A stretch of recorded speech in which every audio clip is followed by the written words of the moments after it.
The importance of the National Day for Truth and Reconciliation is that it provides Canadians a time to memorialize the children that never returned home from residential schools, as well as it gives us a dedicated day every year to honor the survivors, their families, and the communities. So it gives us a day of grieving and healing and also learning, not just for Indigenous communities, but for all of Canadians. So, Orange Shirt Day is a day where we again are remembering the children and survivors of residential schools.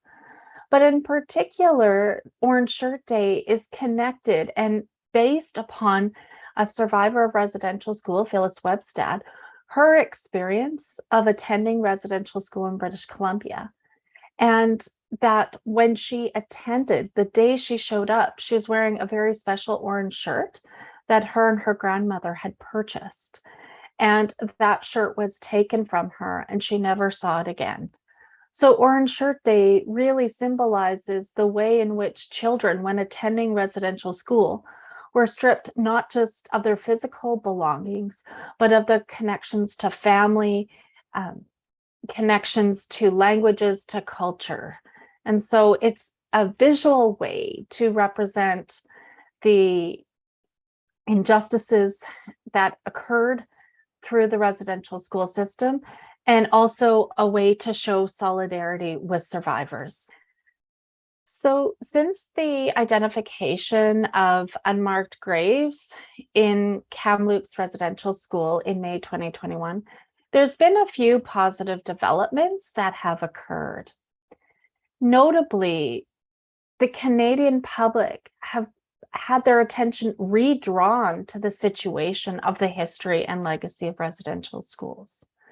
And so, even though in the Truth and Reconciliation Commission's final report in 2015, they laid out a lot of the history of residential schools and included an entire volume on the situation of missing children and unmarked burials at residential schools, this particular aspect of the history of residential schools didn't seem to have really resonated with many Canadians.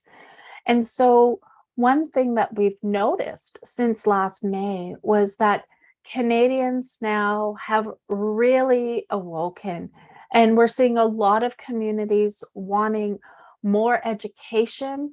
They want better understanding, and not just that education piece, but we see a lot of Canadians reaching out and wanting to know what they can do to move reconciliation forward. It's really important for all of those who played a role in residential schools to acknowledge and apologize for the harms done. So it's significant when the federal government and the Catholic Church acknowledge their roles, because you can't move forward with reconciliation until you've acknowledged the harms that were done.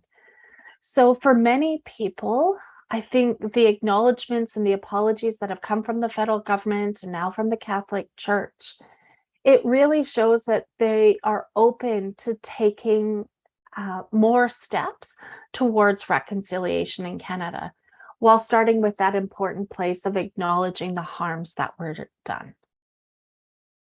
The best way I think that Canadians can observe the National Day for Truth and Reconciliation is to be involved in community activities that are remembering the children and the families of residential school survivors, to engage in educational activities.